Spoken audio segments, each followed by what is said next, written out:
Hello and warm regards from NEXT IAS team. Welcome to another episode of Daily News Analysis. Today is 3rd June and in the Explain section we are going to discuss the following topics. The first topic is about landslides. In the northeastern region there has been heavy rainfall and due to that there have been massive landslides there and it has damaged the property as well as there have been loss of life also. So we are going to see what are landslides, what are the type of landslides and why do they occur, and what are the important areas or areas that are prone to landslides in India. Second topic is about the electronic vehicles in India. The government has came up with a new electronic vehicle policy in which it is promoting the foreign investors to invest in India, especially in the manufacturing. So we are going to see what is the policy and how it is going to affect India. Third topic is about India-Paraguay Relations. Currently, the Paraguayan president is in India and he met with our president as well as with our prime minister. We are going to see what is the significance of Paraguay for India, how India and Paraguay can benefit each other from this positive relationship. Then fourth topic is about India-US trade relations. Now US has come up with the tariffs on India.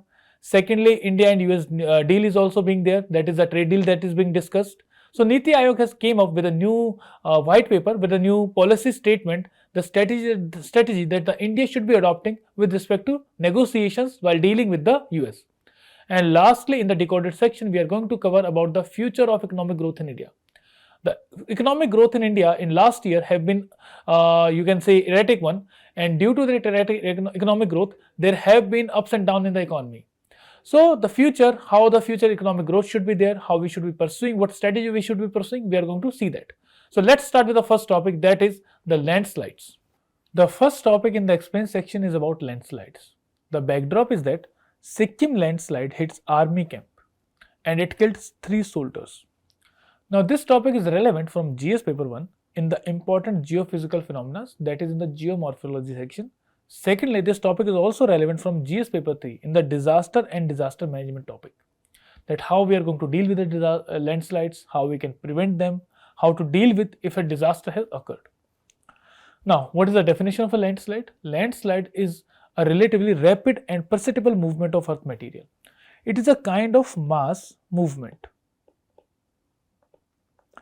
and it happens when the material is relatively dry. In wet materials where the moisture is very high, the mud flows or earth flow like mass movements occur. But when the material is relatively dry, it is known as landslides. Now, the mass of material that is going down, it depends upon the nature of discontinuities in the rock. If the rock is discontinuous, that means the area is not very solid, so it is very much susceptible that if a slight disturbance occurs, that rock area will be falling down. Secondly, the degree of weathering. Weathering is loosening the material. If the material is loose, it can easily flow down. Thirdly, steepness of the slope. If the slope is very steep, then the effect of the gravitational force increases, and this increase in gravitational force can result in the events like landslide. Now the types of landslides. The first one is slump. Slump is slipping off one or several units of rock debris with a backward rotation. This keyword here is backward rotation. It happens why? Because the material which is attached with the main bedrock, it moves faster than the material which is upwards, and it feels like that this material is rotating backward. If the backward rotation is not there, then it is known as debris slide. So debris slide is rapid rolling or sliding of earth debris without a backward rotation. So that is known as debris slide. Third one is debris fall. Debris fall is very simple. When there is a cliff, something like this, and if this material falls down without slipping, without heavy contact with the downward slope, then it is known as debris fall. So it is free fall of earth debris from a vertical overhanging face. Similar to debris fall is the rock fall, when there is free falling rock blocks over steep slopes. Then next is rock slide. The rock slide is like this. It is sliding of individual rock masses down the bedding, joint or fold surfaces, and it is very fast and very destructive. This is known as, this figure is about the rock fall. Now, what are the important areas and causes in which the landslide occurs in India? There are basically 2 regions. The one is Himalayas, the second one is Western Ghats and Nilgiris. In the Himalayas, these are very frequent. The debris avalanches or landslides are very frequent in the Himalayas, and the basic reason is, first of all, this region is tectonically active. If in a tectonically active region, the mass or the earth mass is not very well settled. So a slight disturbance is going to release that mass down the slope. For example, this is the slope. If a slight disturbance occurs, then the upper portion will be easily loosened and it will start moving down. Second is, it is composed of sedimentary, unconsolidated and semi-consolidated rocks. Due to that, the material is not very well bind up and the binding is not very good. That's why slight disturbances can make it to flow downward. Third one is the slopes are very steep. Whenever the slopes are very steep, that means the gravitational force will be very high. You can just imagine, when you are climbing up a slope, you have to take more energy and there are more chances that it can fall down. So in any mass movement, the main factor that works is, or the main force that works, is the gravitational force. With this very steep slope, the gravitational force increases and that's why the instances of landslide also increase. Now the second reason here is the Western Ghats and Nilgiris. The landslides may be less frequent than the Himalayas, but they have a very significant impact and they have a very significant number also. Because every year we see the landslide occurring in the Western Ghats. And there are reasons which are also related with anthropogeny. For example, the activities of clearing out the forest, which have resulted in landslides. Last year also in Kerala there have been some massive landslides. This year the landslides we are seeing in the Sikkim and the northeast region. Now the reasons are, it is having very steep slopes, vertical cliffs and escarpments, increasing the force of gravity there. Then mechanical weathering, which is resulting in loosening of the material there. And third reason is heavy rainfall over short durations. These heavy rainfalls create a lot of pressure, due to which the material starts moving downwards. These are the reasons due to which the rock falls and landslides have become very common in the Western Ghats and Nilgiri region. Now based upon the discussion, you have to attempt the MCQ and you have to post that in the answer. You have to post that in the comment box. The second topic that we are going to discuss is about the electronic vehicles manufacturing in India. The center has notified the guidelines to boost electric car production in India. And in this backdrop itself, Union Minister of Heavy Industries and Steel, Shri H.D. Kumaraswamy, said Tesla is not interested in manufacturing in India. It just wants to open its stores in India where it can sell. So it is treating India as a market rather than a production house. Now this topic becomes relevant from GS paper 3, that is in changes in the industrial policy and their effect on industrial growth. Secondly, this topic also becomes relevant or important from environment pollution and degradation, because the step to introduce electronic vehicle is taken in this regard, in this context only, that we have to prevent the environment. Now what the government has done? The government has come up with this scheme to promote manufacturing of electronic passenger cars in India. This scheme was notified by Ministry of Heavy Industries on March 15, 2024. Now the guidelines have been released. The objectives of the scheme are, first of all, to boost the domestic manufacturing of electronic cars in India. Secondly, to attract the global electronic vehicle investment. So whatever investments are there with respect to electronic vehicles, India wants to attract that investment in the country. Third, India wants to make itself as the global EV manufacturing hub. Then we also want to support Make in India and Atmanirbhar Bharat through this scheme.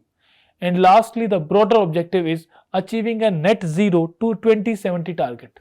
So these are the 5 important objectives of this particular scheme.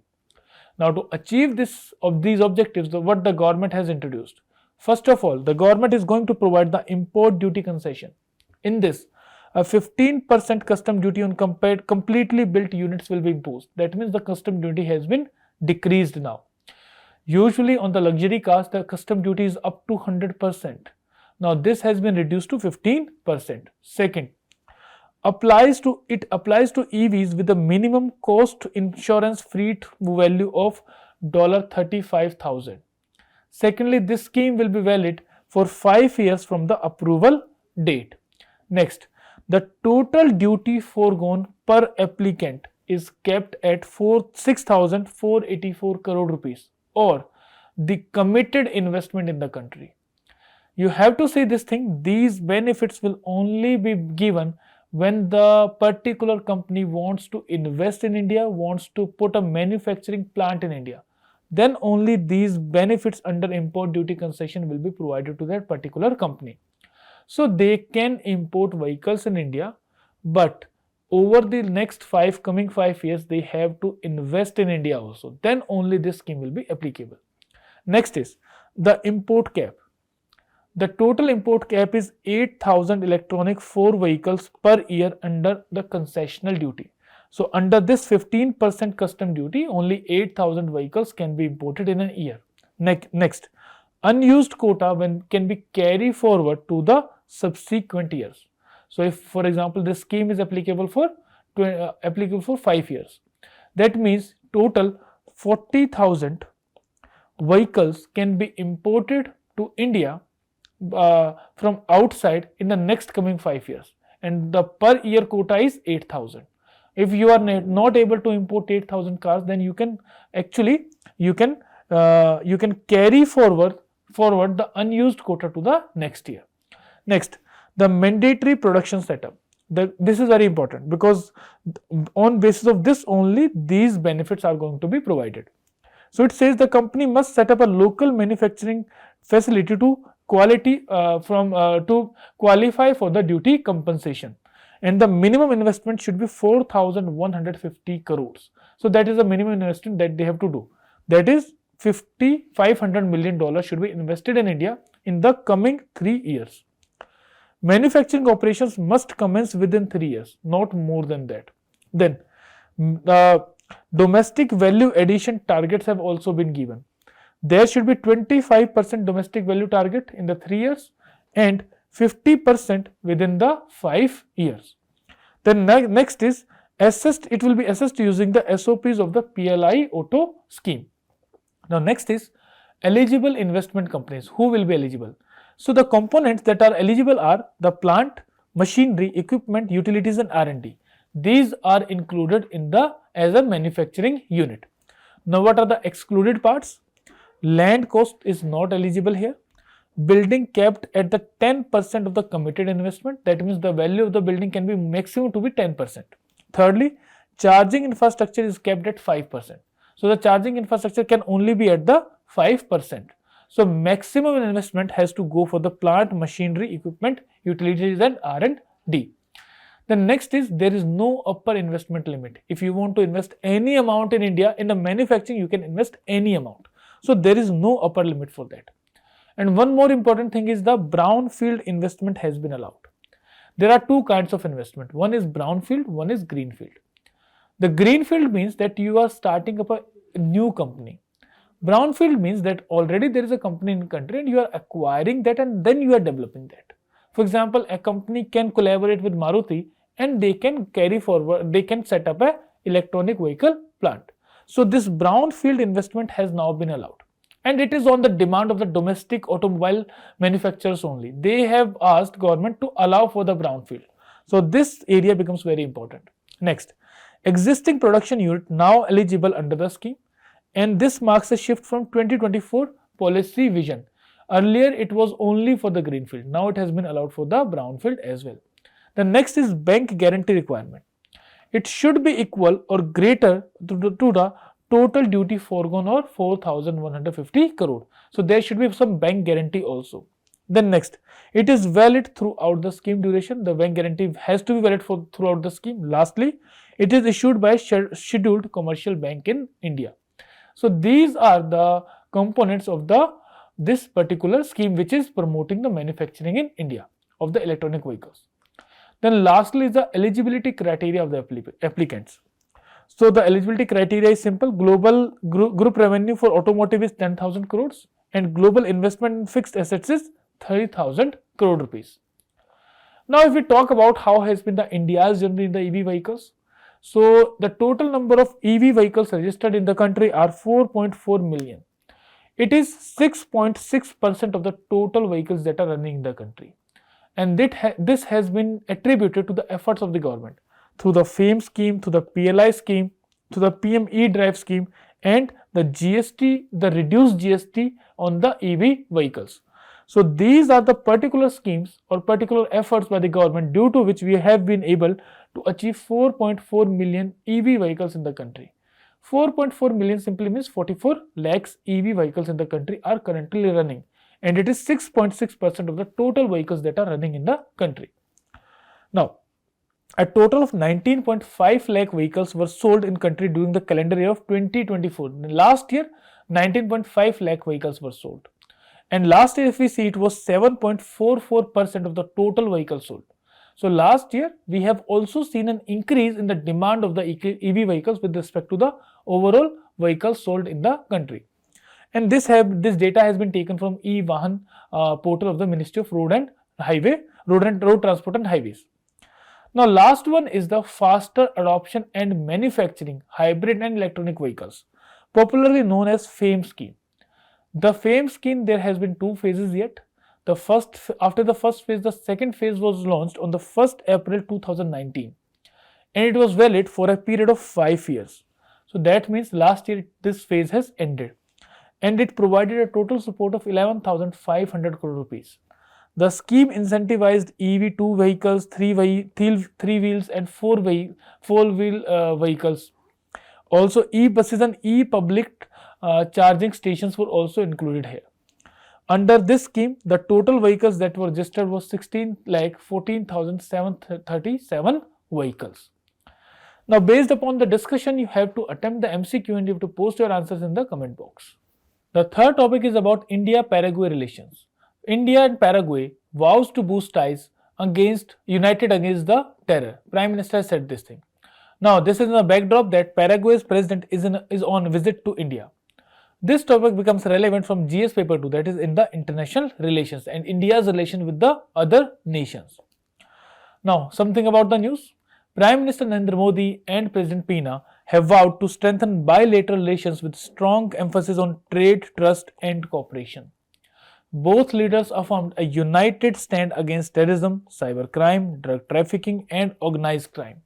So both the countries are standing up against the terrorism. Paraguay has also supported India's effort in fighting terrorism, which has emanated from Pakistan. Now they have identified the strategic regions in which these two countries are going to cooperate. It is digital technology, critical minerals, energy and agriculture, health and pharmaceuticals, defense and railways, space, and overall economic partnership. Now, if we go about India's historical ties with Paraguay, so India and Paraguay established diplomatic relations in 1961. India opened its embassy in Paraguay capital recently in 2022. That means after 50 years, after almost 60 years. Then Paraguay views India as a key strategic partner due to its technological leadership and global influences. Now, how Paraguay is significant to India? First of all, it is having a strategic significance because Paraguay follows a balanced foreign policy. It avoids conflict with major powers, making it a stable partner in the Latin America. That is important for India. And Latin America, as you know, is a very important area with respect to resources. Second, global South solidarity. Similar aspirations, both have similar aspirations as a part of global South, the South-South cooperation between the two nations. Then access to Mercosur. Mercosur is a regional group of Latin America, and Paraguay is an important member of that particular group. So India gets access to that Mercosur group as well. Then next is bilateral trade growth also. Indian companies in automobiles, pharmaceuticals and IT are already operating in Paraguay and sees it as a very important market. Then resource and energy security. Paraguay is rich in mineral resources like uranium, bauxite, copper, etc., from which India can get benefited. Next, digital and IT collaboration. The India's strengthened digital infrastructure and innovation complements Paraguay's developmental goals. Then agriculture and food security. Paraguay is a major agriculture producer, especially soya beans and beef, and India imports a lot of edible oils from outside. So Paraguay is an important supplier of these edible oils to India, especially the soya beans. Then defense and security cooperation. They share concerns like terrorism, cybercrime, drug trafficking, and it opens venues for the joint security initiatives as well. The next is Mercosur. Mercosur is a regional trade bloc in South America, and it comprises of Venezuela, Bolivia, Uruguay, Paraguay, Brazil and Argentina. And Argentina, Brazil, Paraguay and Uruguay are the founding members of this group. Next, It aims to promote economic integration by facilitating the free movement of goods, service, and capital between the members. Now, as Paraguay is a member of this and having good relations with Paraguay, we also get access to these benefits. That is, the benefit of the free movement of goods, services, and capital between the member countries. And lastly, India and Mercosur are having a preferential trade agreement which was signed in 2004. This is again an important thing. Then lastly, about Paraguay. Paraguay, one important thing is about that it is a landlocked country of the South America. Secondly, it is in the southern hemisphere and Tropic of Capricorn passes through it. So that is another important thing that we should be remembering. It is bordered by Argentina on the south and southwest, Brazil on the east and northeast, and Bolivia to the northwest. And it is the only landlocked country in South America beside Bolivia. So Bolivia and Paraguay both are landlocked countries. So based upon the discussion, you have to attempt this MCQ and you have to post the answers in the comment box. The fourth topic in the explain section is about the India-US trade deals. India and US are negotiating trade deals, and in this context only, the NITI Aayog has come up with a working paper how to deal or how to negotiate during these trade deals. The backdrop is very simple, that US is expected to remain a big market for export of surplus food from India. And this topic becomes relevant from GS paper 2, that is bilateral agreements, and GS paper 3, external sector and trade. Now let's see the news. India traditionally maintains very high tariffs on sensitive agri products to protect its farmer. And US on the other hand has been pushing for lower tariffs and greater market access by India. And this has increased in the Trump era. Trump is very pressurizing with respect that India should be relaxing its markets for American products. Now there is a need for calibrated and strategic negotiation in the light of trade imbalances and bilateral trade talks. If you want to know, India is having a surplus trade with USA. That's why USA is negotiating that India should decrease the tariff barriers and should allow the market access for its products. Now if we see what concessions India can agree upon. First of all, India can agree upon edible oil and nuts, because India's demand for edible oil and nut is very high, and India is still importing from outside world. So India can offer import concessions on products like soybean oil where India has domestic supply gaps.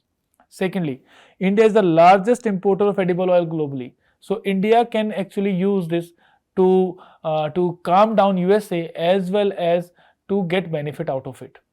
And US itself is having soybean oil. So it is a win-win situation for both. Second, soybean seed strategy, what India should be doing. First of all, we should be aware that in USA, the GM soybean is being grown. So we have to protect ourselves from these genetically modified feed. So what India should be doing? India can import soybean seeds from USA for oil extraction in the coastal areas and can export the soya meal to meet global demand while avoiding GM soya feed in Indian markets. Next is corn. In USA, corn production is very high, and that's why USA uses corn for production of ethanol as well. That's why USA leads in the ethanol production. Second one is Brazil. Now, India can import US corn for ethanol blending as well, because India is targeting a 20% blending. So India can import the US corn for production of ethanol, which can be used for ethanol blending. Secondly, export byproducts like distillers dried grains with solubles to avoid the GM feed. That can also be done. It will support India's biofuel targets as well. So India can negotiate upon these two products. Now, what are the export opportunities for India? First of all, India should negotiate for better access to the US market with respect to high performing exports. For example, shrimp, fish, species, rice, tea, coffee, rubber. So for these things, India should be negotiating on a very hard terms, that US should also give some concessions. Secondly, use duty waivers or tariff rate quotas in this regard. Then, export basket strategy should also be there. We should be focusing on volume based exports like rice and fishes. Then high value and niche products should also be focused upon, that is health food, processed or ethnic foods. Then what are the other key suggestions? Lower tariffs on items like US apples that are premium priced, off season, and don't compete with the domestic produce, that we can do. Then bilateral trade agreement presents an opportunity to reset the long-term trade ties and balance import concessions with export grains. So this can also be used. Now if we talk about India-US trade in agriculture particularly, so India's agriculture exports to US have grown from 2004 to 2024. So it was 1.18 billion in 2004. Now it is 5.75 billion. So almost 5 times it has grown. Secondly, share of US in India's agri exports. So it has actually declined. It was 11.5% in 2004. Now it has declined to 9.8% in 2024. That simply means that India is also diversifying its export basket. It's diversifying the countries in which it is exporting. Then India's agri imports from US, they have also grown. They have grown from 291 million to 2.2 billion. So the growth is not as the India's exports are there. So still there is a gap of almost $3.5 billion with respect to India and USA, and India is in the trade surplus with respect to agriculture products when we are comparing it with USA. Now based upon this discussion, we have to attempt this MCQ and we have to post that in the comment box. Now in the fifth topic, we are going to decode the editorial. The editorial that we are having today is a resilience test. As long as the serving drivers recede, the key to sustaining growth is finding new sources. Now this topic is in the backdrop that India's growth has been fluctuating from last 2 to 3 years, and we have to see what strategy we need to take so that we can counter those things and we can have a sustainable growth in the country. Now this topic is relevant from GS paper 3 in the Indian economy and issues relating to growth, development and employment. So let's see what's there in the article. First of all, if we talk about India's recent growth trajectory, so the growth in the fourth quarter has surged to 7.4%. Before that it was 5.6% and 2 quarters back it was 8.4%. So it can be summarized like this. The quarter 4 growth for 2024-25 was 7.4%. Before that in the second quarter it was 5.6%. And in the last year's fourth quarter it was 8.4%. So this growth has been fluctuating like this. It was from 8.4% it gone to 6.5, then to 5.6, then to 6.64, and then again it has increased to 7.4%. So we are seeing a fluctuating growth by if we see on the basis of quarter by quarter. Now what are the reasons for that? The first reason for the last year's sluggish growth was the general elections to the Lok Sabha. When the elections are happening, there is model code of conduct. So the government expenditure actually declines, and due to that in the first half of the fiscal year there was growth in the government expenditure by only 2%. However, in the second half it jumped to 15%. Secondly, volatility in the agriculture growth as well. In the first half of the year it was less than 3%. However, after monsoon it got doubled and it was around 6%. Third thing, timely disbursal of the subsidy, because subsidies dispersal also affect the growth rate. Subsidies were front loaded early in the fiscal year and it resulted in a lower net indirect taxes. So it hampered the GDP growth. However, there was a reversal in the final quarter and it boosted tax receipts and contributed to the higher GDP growth in the country. Now what are the key challenges which the Indian economy is facing? The first one is the trade and tariff related uncertainty. For example, USA. The 90-day pause by the USA tariff is now nearing. Now this 90-day period which the USA said it will not be imposing tariffs, it is now coming to an end. And there have been some legal hurdles with respect to US which has complicated the matter. The courts have actually not approved Trump's policies. They have given verdicts against that. So that is now creating uncertainty. Now we don't know these tariff barriers which the Trump government has put up, are they going to continue or not? So this is the first hurdle that we are facing, that is of uncertainty. Secondly, global economic slowdown is also being observed. It is likely to put pressure on India's exports, and the domestic demand has also been critical in the sustaining growth. The domestic demand has also not been that very good. So that's why the global economy as well as the domestic economy both are facing a sluggish demand. and that's why it is affecting the growth. Third one is corporate investment hurdles. The reciprocal tariffs, the global slowdown, and potential influx of cheap Chinese exports have affected the corporate investment in the country. The next is slowdown in the urban consumption. The urban consumption is also declining. It is not showing uptrends, and it has shown declining trends in, for example, four-wheelers, high-end services, or premium products. That are also affecting the demand, and that is affecting the GDP growth or growth in the economy. Now the causes are very simple. There were pandemic era savings that have now got depleted. Secondly, there have been slower growth in the formal wages, and lastly, the unsecured lending is now plateauing. So these are actually reducing the purchasing power of the consumers. That's why we are seeing a low or slowdown in the consumption growth, especially in the urban areas. Then, what are the investment threats post-pandemic? Post-pandemic, mainly the government-led capital was the main thing. The government capital expenditure was the first thing or the prime thing in the post-growth investment strategies. Secondly, there was a real estate upcycle as well. Now, both these things are maturing, both these things are plateauing out.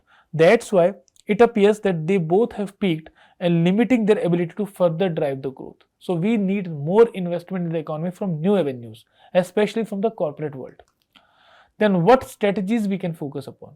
So for reviving consumption, the rural-urban rebalancing is required.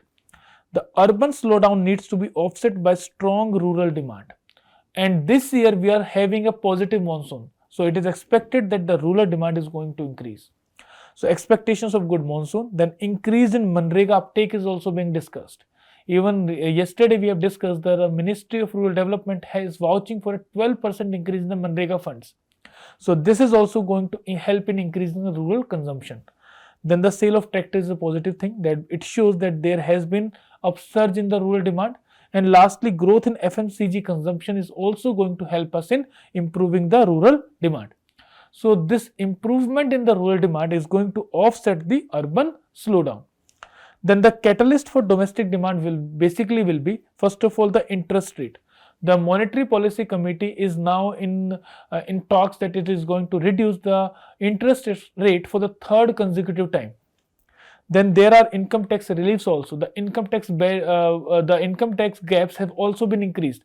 Now up to 12 lakhs there is no tax. Earlier it was 10 lakhs. So this relief is also going to be helpful. And thirdly, it is a good monsoon season, which is also going to be helpful for us. The next is about the trade policy priorities. India is now in talks with the US as well as with the UK. Even the UK deal has been finalized. So we need to build momentum upon the Indo-UK trade deal, and we should be focusing upon US-India trade deal and EU-India trade deal. We need the US trade deal for policy certainty, and for EU we need the wider market access. So we need to focus upon these two. Secondly, the domestic policy focus is also required. There we need to ensure there is proper monetary policy transmission. The Monetary Policy Committee is now trying to reduce the interest rate further for the third consecutive time. We need to ensure that this reduction in the interest rate is being transmitted to the economy so that there is more money supply and the demand can be increased. Then we need to implement the labor codes as well, because they have become an impediment in the growth of the economy, in the investment of the capital formation. We need to boost the labor intensive sectors, and secondly we need to capitalize on the trade divergence from the Southeast Asia. So we need to take these measures to ensure that our growth can be less fluctuating, it is more smooth and more sustainable in the future. Now based upon the discussion, you have to attempt this mains question, and you can post in the comment box as well. With this we conclude for the day. Thank you.